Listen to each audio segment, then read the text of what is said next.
Trazei todos os dízimos à casa do tesouro, para que haja mantimento na minha casa, e provai-me isto, diz o Senhor dos Exércitos, se eu não vos abrir as janelas do céu, e não derramar sobre vós bênçãos sem medida. Que privilégio para nós podermos vir à casa do Senhor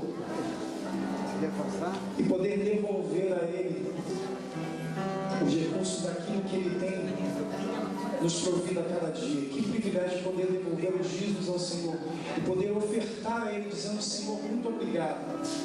Obrigado por tudo que o Senhor tem feito por mim, pelas necessidades que o Senhor tem me suprido. Que nesta manhã as nossas ofertas e os nossos dízimos sejam uma gratidão do nosso coração por tudo aquilo que Deus tem feito e faz por nós a cada dia. Que ao os diáconos passarem as salvas, que nós possamos ficar à vontade e realmente colocar nas salvas aquilo que nós separamos para o nosso Deus nesta manhã. E aqueles que nos visitam, se sentirem um desejo também, vocês possam ficar à vontade para ofertar ao Senhor. Que Deus nos abençoe.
Feliz sábado. Para dar início ao nosso culto, vamos ficar de pé e cantar o hino de número 3, com todo louvor ao nosso Deus.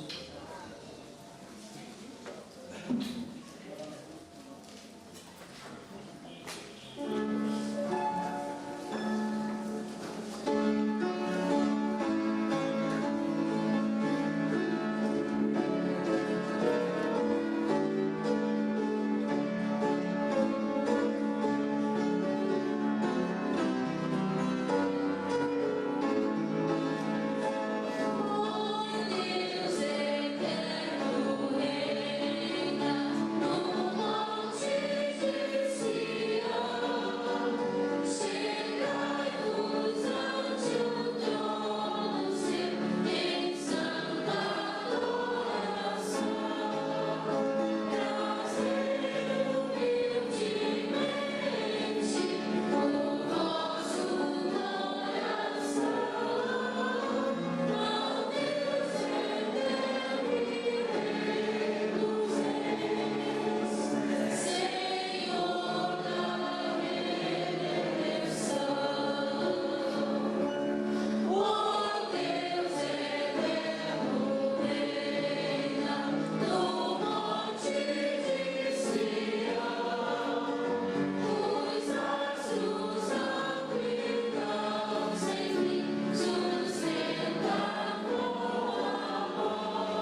aqueles que puderem se colocarem em joelho para falarmos com o nosso Deus.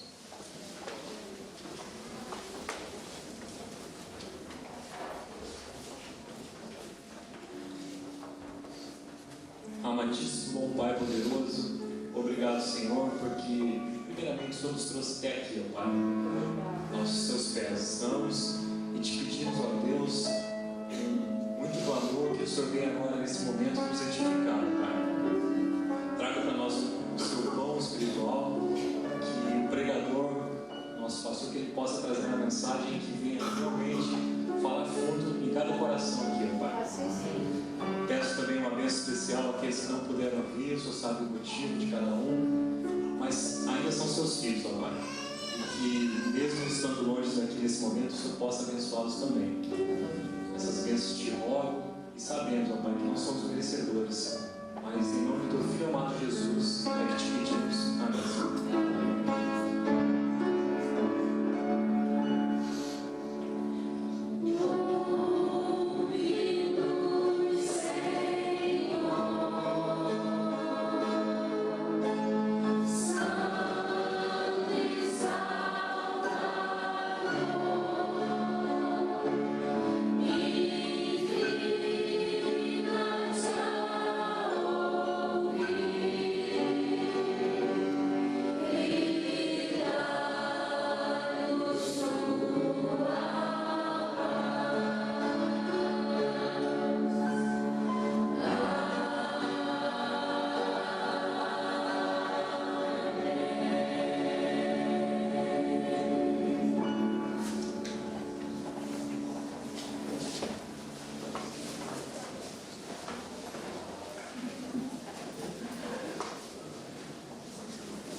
Nós agora vamos cantar um pouquinho com vocês, tá? Mais vocês do que a gente. Fazer um grande coral nesse momento. 470, nós vamos tocar. O Senhor está aqui. Amém, igreja? Nós temos uma visita no nosso meio. Cadê? Vocês querem conhecer a visita? É o Vitor. Cadê o Vitor? É da igreja de Belfort Roxo. Eu conheço. Fique perto.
nessa alegria ainda, na certeza de que Cristo é o nosso Senhor, vamos cantar o hino de número 478. Jesus, Tu és a minha vida.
Bem, irmãos e amigos, bom dia a todos. Bem, irmãos, como é que foi a semana? Bom Pedro, bem? Bom Davi, a paz do Senhor? Bom. A todos vocês, que Deus possa nos abençoar grandemente. Bom, eu não deveria estar aqui nesse momento, que é para a sequência do culto, mas por um motivo porque eu estou aqui. Eu queria que nós lêssemos um texto na Bíblia, que está no livro de São João, capítulo 10, versículo 11, 12, 13 e 14. Aí vocês vão entender por que eu estou aqui na frente e por que eu ler esses versículos, tá bom? São João, capítulo 10, versículo 11, 12, 13 e 14. A partir do versículo 10. Já? Amém? Amém agora, irmão? Que bom. Bom, o título de São João capítulo 10 é o seguinte: Jesus o que? O bom? Amigos, hoje é o dia 22 de outubro. Dia 22 de outubro se convencionou ser comemorado como dia oficial, como dia do pastor. Agora eu me volto para o pastor Jairo, que é o nosso pastor, dirigente oficial desta igreja. Pastor Jairo, por favor. Por isso que eu sei que dá para a gente cortar os momentos, mas esses momentos são momentos do Senhor. Eu queria ler alguns versículos e fazer uma pequena consideração. Então, no capítulo 10, versículo 10, diz assim: o ladrão vem somente para roubar, matar e destruir. Eu vim para que tenham vida, vida o quê? Hein? Agora Jesus Cristo se declara de forma muito autêntica. Eu sou o bom pastor. O bom pastor dá a vida pelas suas. É muito difícil o pastor encontrar um pastor que dê vida pelas suas ovelhas. Não vou falar a vida fisicamente, mas o mundo hoje está muito complicado. Nós temos obtido informações demasiadas, informações muito rápidas. Em função disso, problemas emocionais têm surgido no meio da comunidade cristã, problemas psicológicos e outras naturezas de problemas. E tem um pastor da igreja. Na nossa concepção, nós achamos que o pastor da igreja tem que resolver todos os nossos problemas. Mas ele é um pastor, ele é um ungido de Deus para isso. Mas também, assim como o ser humano, pastor Jairo, que é o Senhor, o pastor também tem suas dificuldades, tem suas tristezas, tem suas alegrias. Eu tenho certeza, pastor Jairo, que ao longo de tantos anos no ministério do Senhor, o pastor deve ter tido muitas alegrias, mas muitas alegrias. Algumas tristezas também, mas alegrias. Deus possa, o desejo da igreja, o meu desejo, falo do nome da igreja, abençoar a sua vida, porque diferente do bom pastor, existe o mercenário. A Bíblia fala, o mercenário, a quem não pertence às ovelhas, não é o pastor, de modo que quando vir o lobo, deixa as ovelhas e foge. Então o lobo ataca o rebanho e dispersa as ovelhas. O mercenário foge porque é mercenário e não tem cuidado com as ovelhas. Aí Jesus Cristo se fala novamente: mas eu sou o que? O bom pastor. Amigos e irmãos, nesse dia, que é o dia do pastor, estudar agora para o nome da igreja, que eu tenho certeza que o pensamento de todos são votos de felicidade, é a sua profissão. Cuidar dos irmãos, cuidar da obra de Deus, da causa de Deus. Que esse seja o nosso desejo da igreja e que isso seja ricamente abençoado. A irmã dele falou assim: ó, fala isso na escola sabatina. Eu falei: não. Eu dei a ideia, pastor, e ele levou para o culto. Eu já vim de casa com a coisa pensando, né? Então, Deise, você fica chateada. Traz aí uma lembrança do pastor. Tá, comecei, vou dar uma secretaria no nome da igreja. Não, meu, nome da igreja. Gente, precisei de uma pequena lembrança que a gente falou. Bem,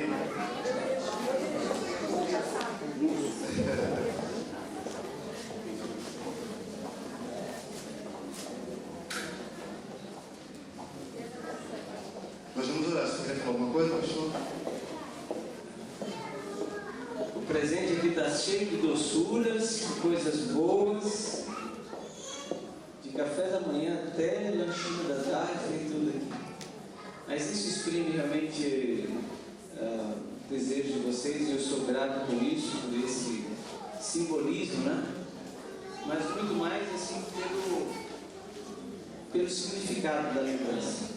Hoje nós comemoramos, como o Washington falou, talvez eu aqui não seja esse pastor que tem a necessidade de dar vida por enquanto, mas nós temos colegas em alguns países do mundo que estão passando um sufoco muito grande. O último encontro que a gente teve no mês de setembro, existem no mundo mais de 5.700 missionários adventistas, incluindo as esposas.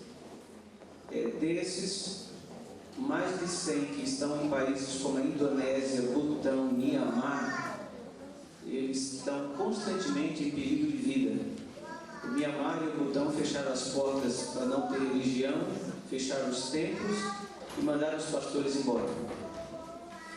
Em alguns outros países da comunidade muçulmana não é permitido pregar, somente viver o cristianismo. E é difícil a gente não abrir a boca para falar de Jesus. E alguns que abriram estão presos hoje, que é o caso no Congo. Então tem pastores dando a vida, fazendo o seu melhor. E alguns até morrendo incendiados, como aconteceu recentemente no México.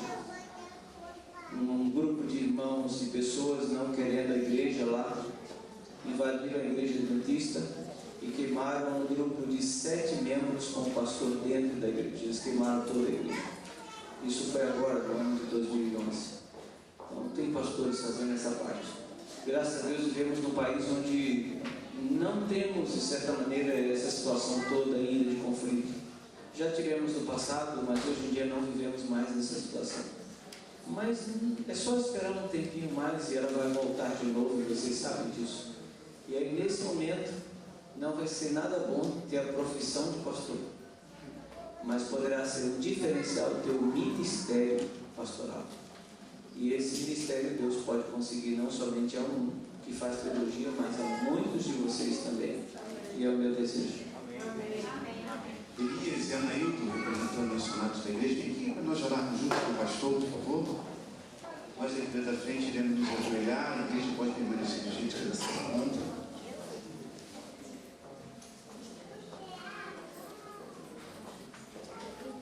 A minha família não está aqui, vocês sabem. As filhas estão no internato e a esposa foi hoje para o programa do Ministério da Mulher.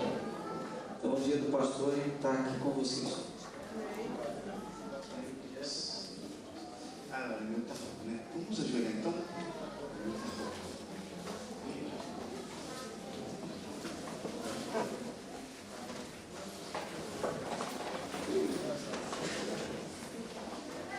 Grandioso Deus, nosso Pai Celestial, muito obrigado, Senhor Jesus, pela liberdade religiosa que você tira a cada um de nós. Muito obrigado, Senhor, pela vida do pastor que o Senhor escolheste para estar junto a esta igreja. Ajuda-nos, Senhor, cada vez mais a cooperar com ele e junto levar esse evangelho avante. Amém. Abençoe também a cada ministério pastoral na vida de cada um dos teus filhos. E te pedimos uma bênção especial por todos os pastores ao redor do mundo. Amém. Aqueles que estão refugiados, falando a tua mensagem escondida, proteja-o, Senhor. Que teu Espírito Santo os acompanhe nas suas missões. Amém. Sirva esta igreja, perdoe os nossos pecados. Dê ao pastor cada vez mais inteligência e sabedoria, para que ele venha sempre ser guiado pelo teu Espírito e conduzir esse rebanho ao teu redil celestial. Amém. Fica conosco, em nome e pelo amor de Jesus. Amém.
Você se cansa de tentar, sem lágrimas pra derramar. frustrado como eu, insiste em olhar ao céu com o sentimento de erguer sua voz ao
suavemente pra você dormir.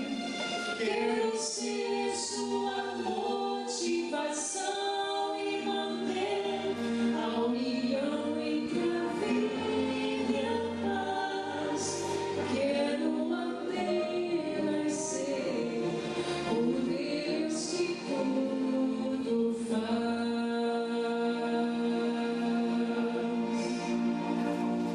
Eu sei que pode ser difícil, mas não conheço o impossível.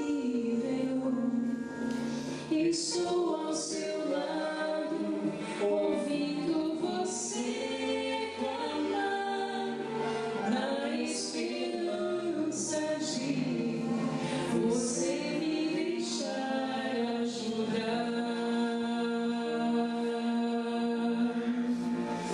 Quero ser a sua visão e acalmar a agonia do seu coração. Quero ser o reflexo bonito, suavemente pra você dormir. Quero ser sua motivação e manter a união entre a vida e a paz. Quero apenas ser o Deus que tudo faz.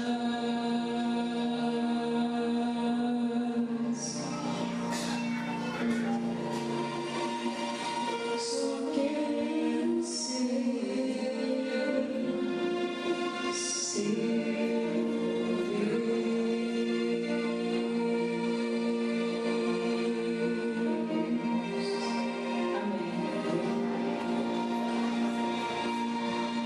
todos nós que estamos aqui, como pecadores que somos, em muitos momentos da nossa vida nós cometemos falhas. Em muitos momentos da nossa vida nós largamos as mãos de Deus. Mas Deus é tão misericordioso, tão maravilhoso, que Ele sempre nos dá uma segunda chance. Se em algum momento durante essa semana você largou a mão de Deus para, quem sabe, fazer as suas próprias vontades, que nesta manhã você se sinta abraçado por Ele, tendo a certeza de que Ele está te dando uma nova oportunidade de voltar para os seus braços e começar novamente a andar nos seus caminhos. Deus os abençoe.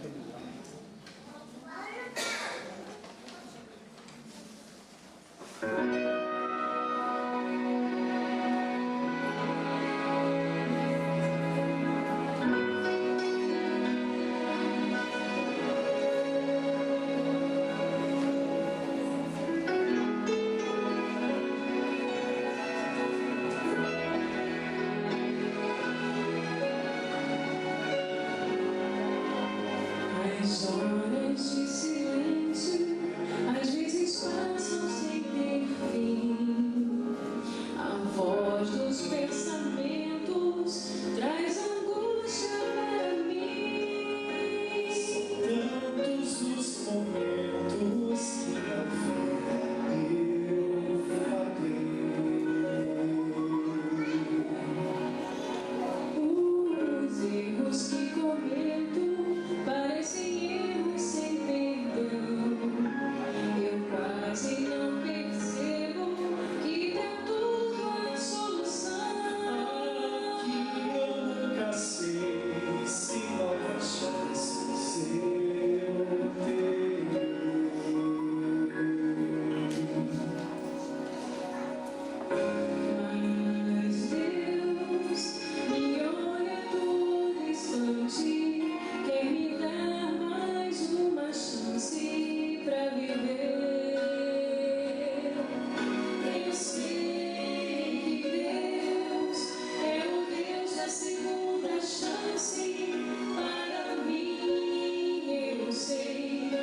Interessante como a cada dia Deus nos vê, nos olha, nos ama, né?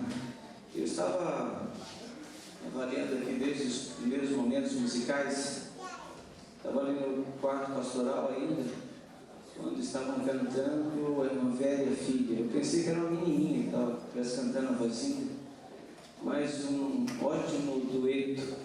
E agora um segundo também, muito bom dueto. Eu tenho uma proposta para fazer, igreja, que vocês ensaiem para ter mais pessoas fazendo duetos, trios, sextetos, quartetos e outros louvores aí, né? Não vamos deixar assim, meio empenada a voz aí, não. É bom usá-la. As cordas vocais devem ser bem usadas. Uma promoção. Vocês estão já sabendo sobre este livro aqui, A Grande Esperança. Esse é o livro proposto para a Igreja Adventista aqui adquirir no final deste ano para presentear no Natal para as pessoas. Custará apenas R$1 também. E hoje já está sendo feito dele mais de 37 milhões. É o livro com mais edição do Brasil. Vai bater todos os recordes aqui do Brasil. Esse livro é um condensado do livro Grande Conflito, daí porque o nome A Grande Esperança. Quem está ainda acertando os livros de impacto, ou ainda existe esperança, feche logo esse acerto e peça a Deus poder para comprar isso. Qual é a ideia que alguns lugares aí no Brasil estão fazendo? Existem cidades que estão adquirindo livros como que quase um por família, um por casa. Então vamos dizer que Nova Iguaçu tem 900 mil pessoas. Então aqui tem vários distritos pastorais, mas conosco fica parte do centro e um pedaço ali do K11, um pouquinho, por volta de 300 mil habitantes. Significaria que nós teríamos pelo menos aí uma média de umas 80 mil casas. 300 mil dividido por 4 não, dá menos do que isso, não? Dá quanto aí? 300 dividido por 4 dá quantos mil? 7 mil livros, mas cada um 72 mil livros, não? Mas é mais ou menos isso. Seria como se a igreja adquirisse 50 mil livros desse para colocar em cada casa. Vocês estão tendo ideia do tamanho do alcance desse trabalho missionário? Como igreja, nós chegarmos em cada rua, alcançando cada casa e deixando em cada casa um livro desse. Deus disse que no tempo por todo esses livros serão abertos e as pessoas vão ler, vão pesquisar, vão buscar. Este ano aqui, dos batizandos que se batizaram nesta igreja, pelo menos mais de 60% vieram em função da TV Novo Tempo, do que estão assistindo pela Sky ou por TV a cabo. Deus tem um trabalho muito grande ainda a ser feito por esses livros. Há muitos joelhos que não se dobraram para algo a quem Deus está buscando. Então, este ano, em vez de você pensar em presentes que se acabam meses depois, procure uma coisa que pode salvar uma vida e uma família e uma geração inteira das chamas do inferno que não foi preparado para os homens, mas para Satanás e os anjos. Então pense na oração. Nós vamos propor o livro Ainda Existe Esperança. Nós adquirimos aqui na igreja quase que 10 mil no distrito. O plano desse aqui é muito mais ambicioso, mas faça os seus propósitos pessoais. Se programe para investir em coisas que vão ajudá-lo a ganhar almas, salvar vidas do pecado. E esse número, daqui a pouquinho, vocês em algum momento agora do mês de novembro vão estar sendo convidados para fazer o pedido para dezembro. E o plano é que ele chegue antes do final do ano, para que você possa dar no Natal como presente e assim por diante para as pessoas. Eu quero chamar aqui à frente uma moça que vocês a viram de longe. A ouviram falar, mas foi muito rápido tudo e ela não, talvez nem todos conheceram. É a Patrícia dos Santos Cavaleiro. Essa moça é a mais jovem membro da Igreja Adventista aqui de Nova Iguaçu. Vem aqui, Patrícia. Pode vir com o noivo, futuro esposo, como diz você. Patrícia foi batizada no dia 8 e ela não recebeu naquela oportunidade. Não tem problema não você vir com calça de militar, você foi desbravador não. Não tem problema não. Mas essa é a Patrícia, mineira. Esse é o Rogério. O Rogério é dessa igreja já. Uma história que eu repeti rapidamente ali, eles estavam um pouquinho ausentes aqui da igreja. E nessa ausência dentro da igreja ele encontra a Patrícia, que termina falando para ele da igreja que ele não estava frequentando. Ambos estudam a Bíblia e Patrícia toma a decisão de se batizar. Ela já tinha tido algumas informações da igreja adventista lá em Minas Gerais, como Deus trabalha, né? Não é à toa que a Bíblia fala que uns semeiam, né? E outros colhem. E nós estamos colhendo fruto dessa experiência de salvação na vida da Patrícia. Patrícia, esse é o seu certificado de batismo. Comprova que você é membro da igreja adventista aqui em Nova Iguaçu. E que Deus te abençoe muito nessa sua nova caminhada com Deus. Viu? Existe uma classe de jovens que fica de que lado aqui? É aqui ou aqui? Lá embaixo? Após o final. E esse aqui, irmã Mercedes,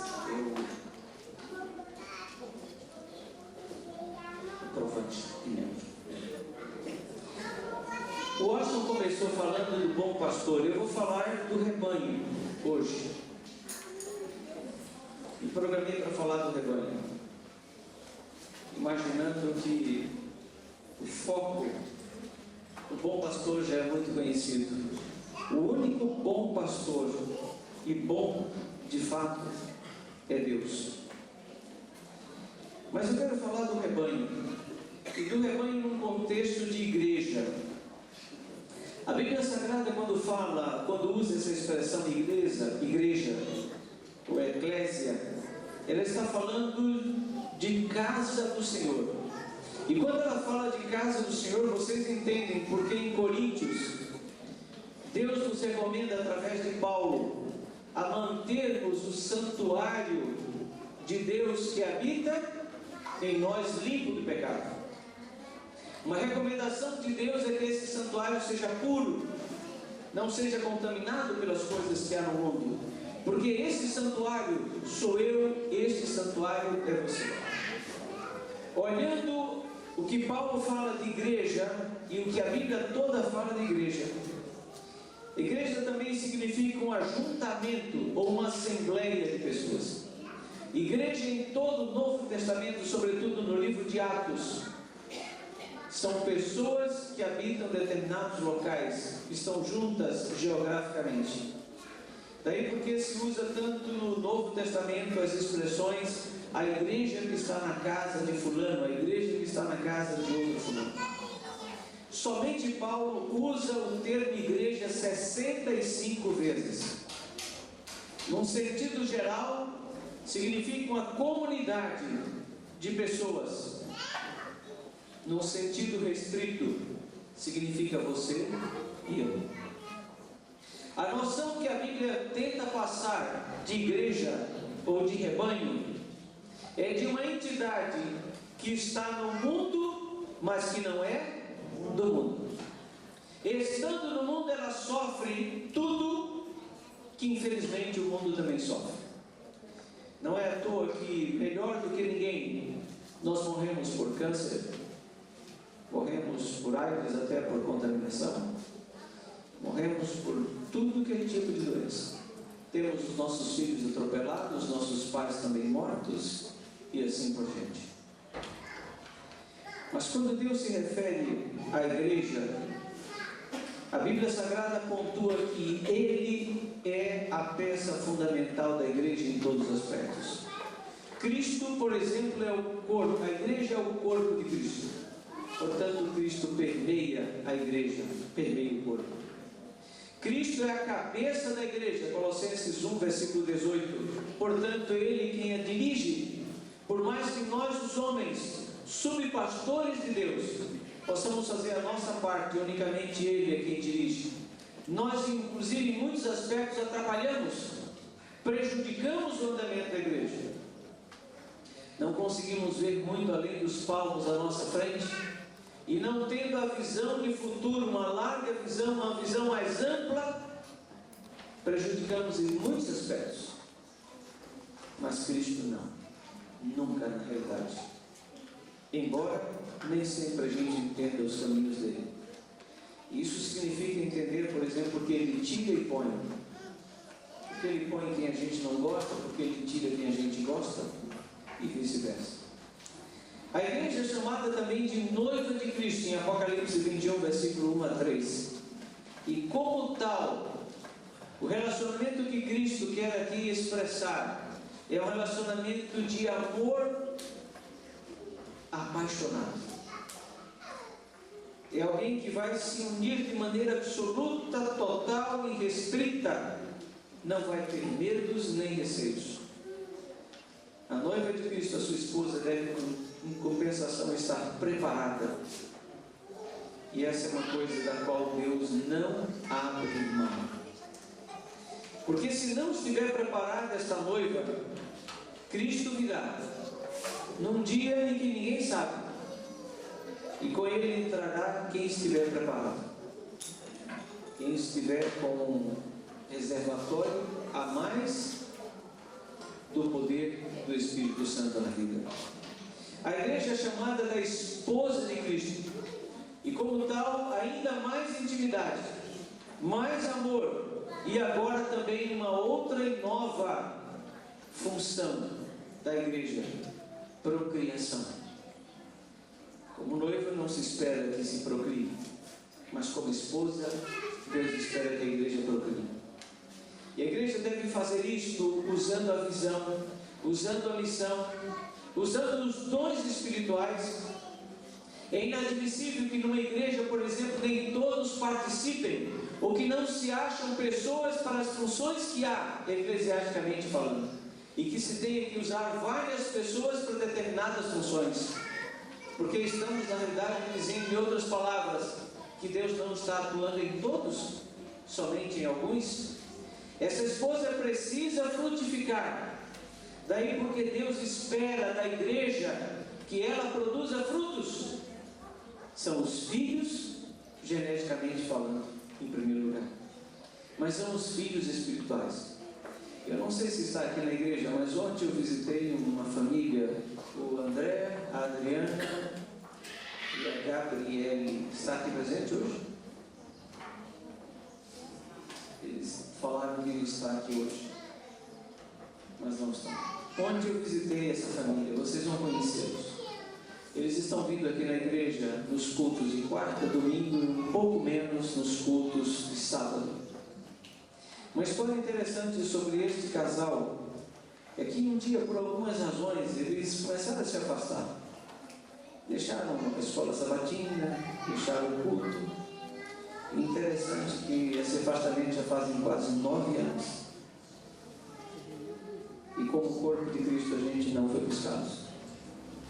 Foi necessário que a irmã dele, voltando para a igreja, chamasse também para voltar. E hoje em dia eles estão aqui entre nós. Não hoje, entretanto. Se espera da igreja que ela produza filhos espirituais. É inadmissível, por exemplo, que um membro da igreja passe anos e não dê um estudo bíblico. De certa maneira, não produza. A produção, na realidade, é também dom do poder de Deus na vida. Jacó quis, de certa maneira, manipular as coisas de Deus. E ele fez isso de maneira até parecendo bem interessante e inocente. Em um dado momento, pegou varas e pôs diante das cabras e das ovelhas, para que elas, parindo, parissem então aquele tipo de animal que seria de Jacó e não de Labão. E vocês conhecem essa parte da história. Deus estava, na realidade, por trás daquelas ações. dando a Jacó o que ele precisava, no contexto da presciência de Deus, para tornar-se uma nação, para manter uma família numerosa como ele já tinha, em alguns momentos até de mais de 67 pessoas. Como tal, a igreja, por último, também é relacionada na Bíblia com uma família. E como família, irmãos, há alguns acréscimos a esta função deste rebanho. Como família, na verdade, nós devemos estar o tempo todo preocupados, o tempo todo atentos. Os lobos estão aí, ora trabalhando contra as nossas crianças e jovens. Quantos jovens temos hoje na igreja? Nós somos uma igreja no papel hoje de 398 membros, possivelmente aí. Nós temos 220 assentos na igreja. E a igreja está hoje em dia com bastante assentos vagos. Em outras palavras, onde estão os nossos rebanhos? Mais de 150 pessoas, possivelmente. Onde estão? Como família, é necessário que os membros mais velhos, mais maduros espiritualmente, se preocupem, por exemplo, com coisas tais como: se um filho adoece, eu fico ao redor da cama, eu providencio o necessário para ele em termos de não só alimento, mas de medicamentos, sobretudo. Porque um filho doente precisa, além do carinho e da compreensão, desse outro ingrediente chamado companhia. Uma vez eu fiquei doente, peguei uma broncopneumonia que rapidamente se reverteu numa pneumonia. Meus 2 pulmões estavam completamente tomados. Eu fui para o hospital depois de ter passado alguns momentos difíceis, com mais de 39, 40 graus de febre, delirando. E aí minha irmã me levou ao hospital, finalmente. Chegando lá, fui medicado, identificado o meu problema e fui internado. Mas olha, se ficar doente significava ter aqueles cuidados, eu acho que todo ano deveria ficar doente. Lá no hospital eu recebi bolinho, água de coco, chá de tudo que é tipo de coisa. Vocês possam imaginar, lambedor, como se faz no Nordeste, de tudo que é tipo de coisa. Mas na verdade eu fiquei tão bem no hospital, porque eu me sentia a pessoa mais amada, cuidada. Eu não tinha um pai e mãe ali naquele momento, mas eu tinha uma igreja que cuidou de mim, que ia me visitar, pessoas queridas que do nada apareciam lá e levavam alguma coisa, coisas até que eu nem conseguia comer. Dado aos medicamentos que tomei, eram tão fortes que eu consegui ficar com quase 11 aftas na boca, feridas muito tremendas, até a água me doía, deglutir, porque doía, passava pelas aftas e doía. Mas que momentos assim de demonstração de carinho. A família faz alguma coisa a mais, ela protege o tempo todo, ela não protege apenas em um momento. E outra coisa, a família tem que agregar outras pessoas também.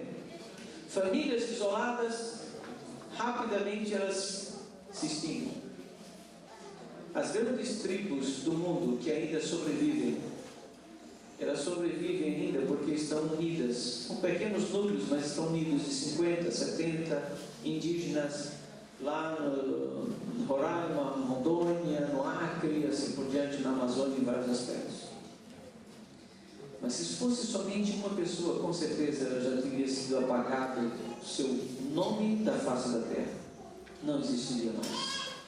Mas tem um núcleo. Família protege, família alimenta. E eu louvo a Deus que a Igreja Adventista tem essa visão ampla.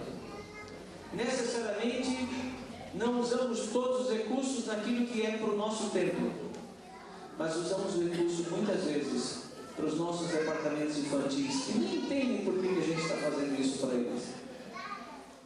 Investimos nos desbravadores, nos aventureiros e por aí vai. Família é a unidade mater. ela preconiza um pai e uma mãe, líderes, filhos, não a ideia de subordinados, mas filiação, adoção,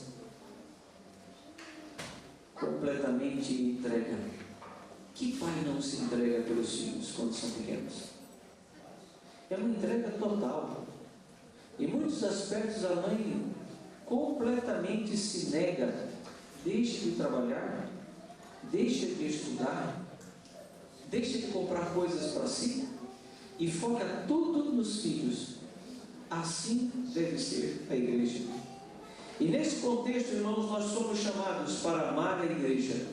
O rebanho deve amar o rebanho. Agora, como é que nós amamos o rebanho? Como é que nós amamos a igreja? Como é que, de certa maneira, desenvolvemos as características do amor ao pastor, o nosso supremo pastor?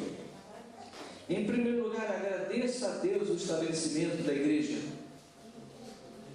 Olha que lugar maravilhoso estamos aqui. Você aqui não está ouvindo nenhuma bagunça de música que você ouvirá quando voltar à sua casa? Você aqui não tem nenhuma TV ligada, nenhum rádio ligado que lhe perturbe o pensamento em Deus? Você aqui pode abrir tranquilamente a palavra do Senhor e ler. Você pode se ajoelhar e deve fazer isso. Se alguém for tocado, deve cair aí e pedir a Deus e clamar e chorar, não tem problema. Nós muitas vezes rotulamos as coisas da igreja, quando na verdade você deveria ser livre para cultuar. Agradeça a Deus pela igreja, Ele é o grande tesouro de Deus. É o grande tesouro de Deus. Agora a igreja tem uma peculiaridade. Ela não é uma galeria para pendurar quadros de santos. Nenhum de nós somos. É um hospital de fato que interna pecadores. Faça da igreja a sua alegria especial. Que o seu amor, que a sua gratidão a Deus faça ouvir a igreja. Não dê motivos para que os outros digam: ah, você é daquela igreja que não tem membro nenhum lá? Eu passo por lá, nem ouço, escuto louvores. Vou lá e tem um pingado de gente na quarta-feira, no domingo. Ah, você é daquela igreja? Faça da igreja a sua alegria. Não troque esses momentos aqui por nada. Paulo chama os filipenses de sua alegria e coroa. Você possa ter também essa emoção de chamar os outros de sua coroa. Que você tenha perto de si pessoas que você trouxe à igreja. E trabalhe com ela, e continue trabalhando com elas, e sejam amigos dela. Paulo não só se rejubilava constantemente por causa da igreja, mas ela era seu orgulho, era sua glória. Existem contextos e contextos. Paulo chega a dizer em 2 Coríntios 7,4: muito grande é a minha franqueza para convosco, e muito me glorio por vossa causa. Que igreja nós queremos construir aqui em Nova Iguaçu, central de Nova Iguaçu? Nós queremos construir uma igreja que daqui a 10 anos será uma igreja de 1000 membros? Queremos construir uma igreja aqui com forte vínculo e visão missionária? Uma igreja que mande pastores, jovens pastores para o seminário, que mande jovens para a África, para a Bolívia, para o Equador, para outros países, até mesmo o Brasil, em projetos missionários? Que igreja nós queremos construir hoje? Se não amamos, possivelmente não vamos construí-la. E se não fazemos dela a nossa alegria, e fazemos qualquer outra coisa, futebol em vez de estar na igreja, filmes em vez de estar na igreja, e outras coisas mais. Mantenha a igreja em seu coração. Algumas igrejas menores do que a nossa já pediram desse livro aqui em Nova Iguaçu, 10 mil livros. E eles estão olhando quanto é que nós vamos pedir, porque esperam que a gente peça o dobro, o triplo disso. Igreja aqui perto da gente. Mantenha a igreja em seu coração. Olhe sempre se não está faltando nada, ninguém à sua volta, ao seu redor. que tendo entrado não está mais. Paulo chegava a dizer que ele, em Filipenses 1,7, ele trazia a igreja no seu coração. Abra o seu coração em amor pela igreja. Isso significa desprendimento. Não somente nas campanhas que a igreja faz. O rebanho precisa dessa visão de rebanho. Abra o seu coração em amor uns pelos outros. Uma das coisas mais graves que o pecado fez, num primeiro momento, e a palavra de Deus assim diz, primeira coisa foi colocar um espírito de ciúme e de culpabilidade no outro. Adão olha para Deus e diz: olha, foi a mulher que tu me destes. A mulher olha para a serpente e diz: olha, Senhor, serpente é culpada. A serpente não tinha como falar e de certa maneira não falava, mas sofreu toda a situação. O clima mudou. O clima espiritual da igreja muda, de certa maneira, quando nós não abrimos o nosso coração em amor para com a igreja. É muito fácil realmente criticarmos tudo que acontece na igreja. O mais difícil é amar com todos os detalhes, é se envolver com ela. Eu particularmente tenho uma coisa aqui, um diferencial. Não é minha glória, não. Mas ninguém pode tirar isso de mim tão facilmente. Eu devo conhecer somente no Brasil mais de 500 igrejas. Visitei quando era departamental mais de 200 igrejas em São Paulo. Aqui já conheço mais de 200 igrejas no Rio de Janeiro. Fora tendo morado na Bahia, morado em Alagoas, morado em Sergipe, Paraíba, Rio Grande do Norte, Pernambuco, então eu conheço mais de 500 igrejas. Fui membro dentre pelo menos mais de 7. Membro com cargos oficial de igreja. Igrejas de poucos membros e igrejas que estavam começando no berço. Igrejas que não existiam e igrejas de 3.500 membros.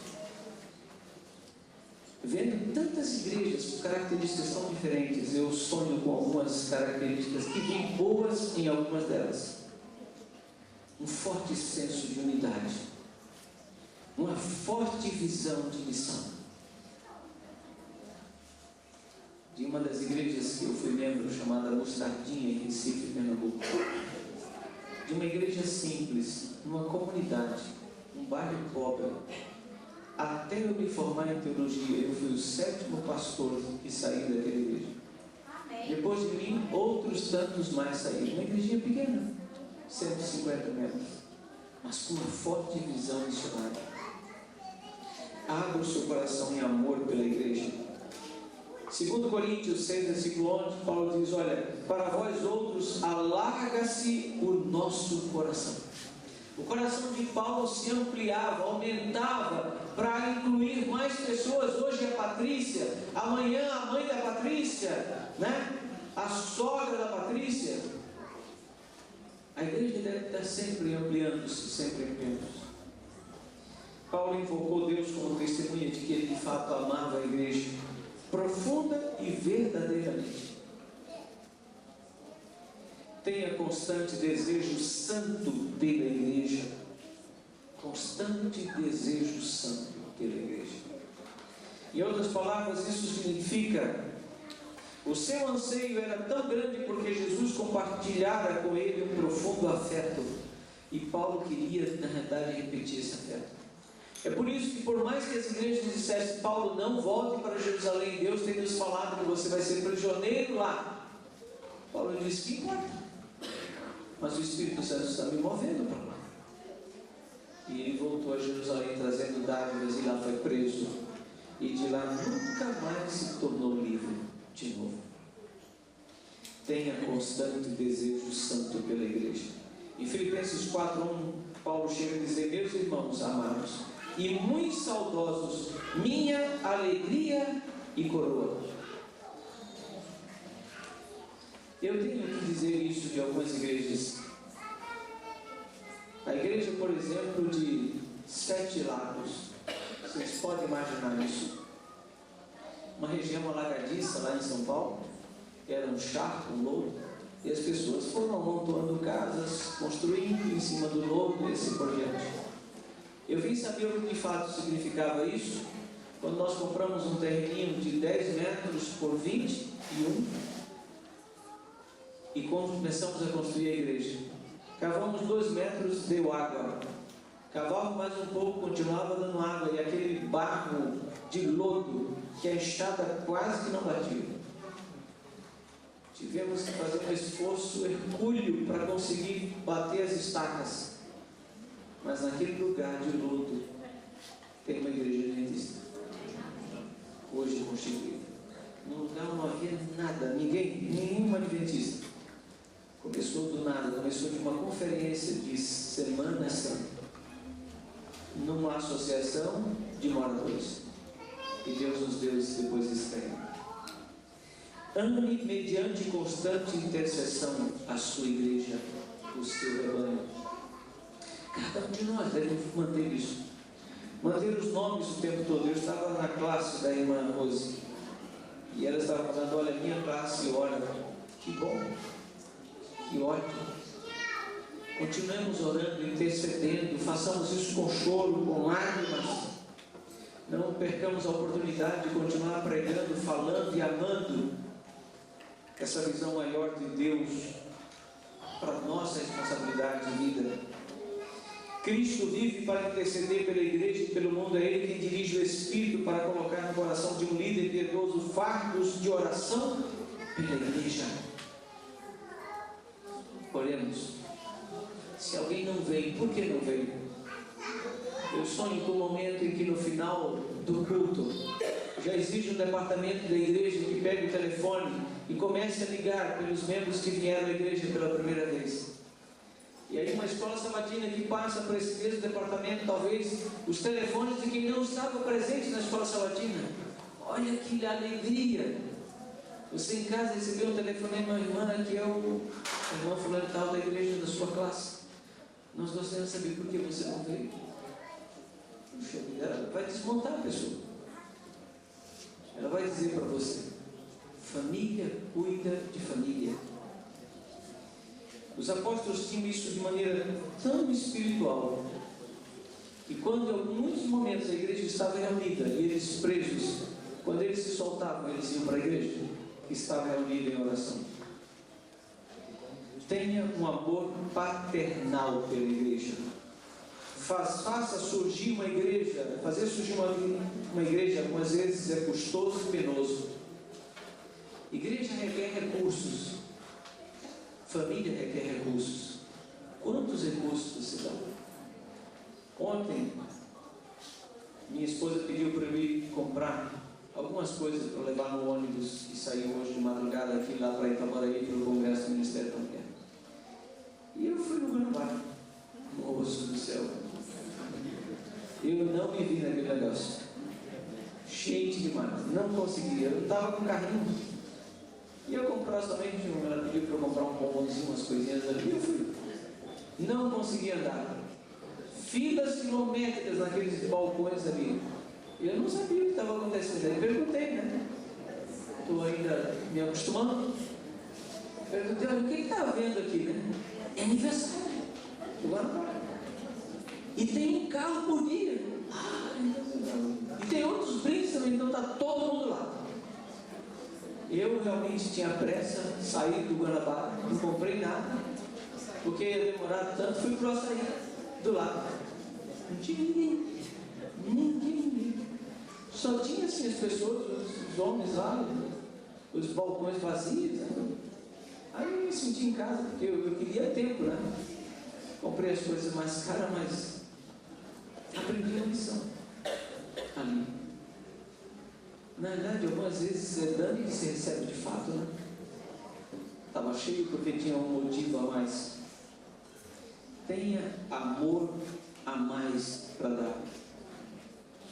E quando a gente identifica esse amor a mais de Deus para a gente não pode ficar parado. O rebanho tem que dar rebanho, tem que fornecer rebanho. Pai, Paulo não só deu um testemunho de um amor materno, mas também paterno.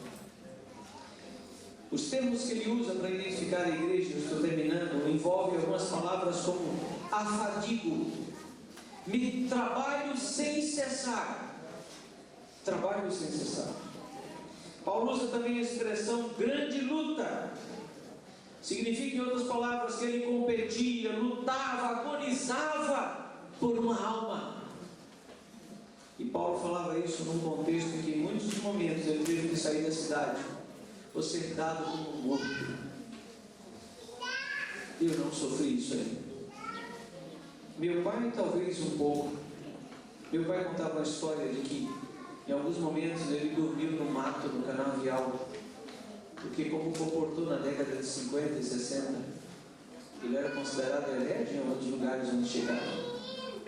E os hereges não eram bem recebidos, chamados também de bodes cristãos, né? Bodes, um termo pejorativo para dizer gente sem valor. E ele vendia livros religiosos. O que eu lembro, entretanto, é que meu pai algumas vezes vendia muito, mas não entregava nada. Porque quando se ficava sabendo que ele era um comportor cristão, todo mundo devolvia os livros. Todos devolviam. Em geral, é mais difícil em oração constante e em cuidados paternais levar os cristãos à maturidade do que levá-los a Cristo no princípio. Uma das coisas do pastor não é necessariamente falar o que a igreja gosta de ouvir, é falar o que ela precisa ouvir. E eu tenho batido nessa tecla aqui com vocês. Algumas vezes Deus tem que nos chacoalhar como rebanho do Senhor, Ele sendo o pastor. Como pai espiritual, você irá provavelmente acordar e passar horas vigiando e orando pelos seus filhos, assim como passa todo pai que ama. Em determinado momento de nossa experiência, minha experiência com o pai, minha filha mais velha pegou rotavírus aqui, ela tinha 9 anos de idade. Em questão de uma semana, minha filha perdeu por volta de 6 ou 7 quilos. Não conseguia, durante mais de uma semana, tudo que ela tomava, punha para fora. Por via oral e por via baixa. Desidratada completamente, ressequida sua pele. Um dado momento, eu e minha esposa nos revezávamos para cuidar dela, porque ela acordava no meio da noite chorando e vomitando. Não adiantava nada, nenhum alimento. Nesse momento, em um dado momento, quando eu fui limpar minha filha, eu realmente a desabei em choro. Porque havia nuazinha, magrinha, quase a pelezinha no osso. Eu temi pela vida da minha filha. E nesse momento em que eu temi, eu clamei a Deus. Eu falei, não, Senhor, não dá. Por favor, faça alguma obra que a gente humanamente não tem condições de fazer. Naquele dia de manhã, nos tinha indicado uma coisa que eu condenava, mas que aprendi, usando-a de maneira certa, avaliar que muitas coisas podem ser boas em determinadas circunstâncias. A médica disse, olha, põe um pouquinho de Coca-Cola numa água, 2 colheres num copo de água, e dei para ela. E eu dei a danada da Coca-Cola para ela. E foi o que segurou. E foi o que começou a fazer ela segurar e tomar algum líquido. Naquela manhã seguinte, a minha filha começou a melhorar. Como eu sou agradecido a Deus. Como eu agradeci a Deus. Ame suficientemente a igreja para entregar-se por ela e estar disposto a sofrer. Ame para se entregar e sofrer. Você foi chamado para dedicar-se à igreja. Não diga não ao chamado de Deus na sua vida. Nunca diga não. Algumas vezes esse chamado é difícil, para mim, em muitos aspectos. Significa sair de onde eu estou gostando, ou ir para onde eu nem sei. Em muitos aspectos significa, por exemplo, deixar amigos, parentes, tudo, de um nada. Significa você estar começando a construir e ter que deixar tudo. E nesse aspecto, o meu ministério é totalmente diferente de vocês. mas Deus nos chama a ambos para entregarmos pela igreja a nossa vida, os nossos talentos, o melhor dos nossos esforços, influências, recursos financeiros e outras tantas coisas mais. Nós precisamos fazer isso por Deus. Paulo chega a dizer em Colossenses 1, versículo 24: agora me regozijo nos meus sofrimentos por vós e preencho o que resta das aflições de Cristo na minha carne, a favor do seu corpo, que é a igreja. E preencho o que resta das aflições de Cristo na minha carne, a favor do meu corpo, que é a igreja. Paulo está falando isso no final dos seus dias, 60 e poucos anos. Sabia que estava condenado à morte. E ele diz: olha, eu preencho aquilo que eu tenho de energia em favor da igreja. E nós muitas vezes, com toda a energia, não queremos dar isso para Deus. Você não é chamado para levar recados para todo mundo, mas é chamado para mostrar amizade, mostrar amor. Não esqueça disso. Essa é a finalidade do rebanho. É claro que o bom pastor leva sempre esse rebanho para as águas tranquilas. Ele proporciona a este rebanho, em alguns aspectos, até andar pelo vale da sombra da morte. Mas lembrando sempre que com o pastor, esse rebanho chegará ao destino, às águas tranquilas. Chegará à relva, ao pasto necessário. Passará pelo vale da sombra da morte. Passará. Não ficará. Ele vai passar. Não vai ficar lá. E outros aspectos, Deus na realidade recomenda esse amor recíproco, total, absoluto. Se nós tivermos mais desse amor, irmãos, Deus haverá de nos dar muito e muito mais coisas. Haverá de nos dar uma igreja vibrante, um rebanho contente, feliz, rebanho que compartilhe, rebanho que ame, que nos se multiplique, rebanho que há para tantos. Hoje também é o dia, embora não estejamos comemorando o aniversário, mas hoje é o dia do aniversário desta igreja. E nós estamos fazendo 49 anos.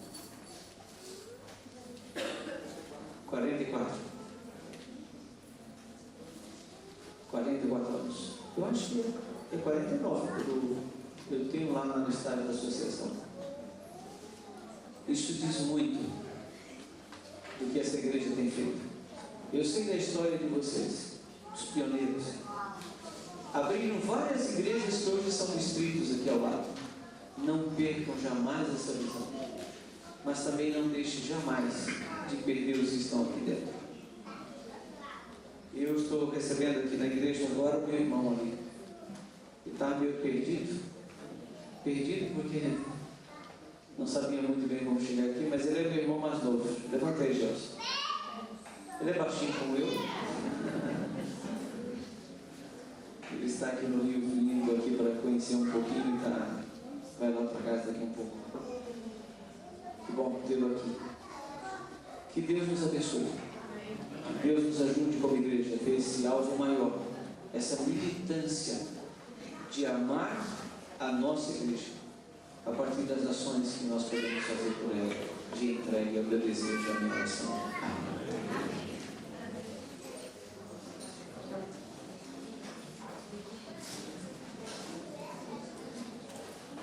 Depois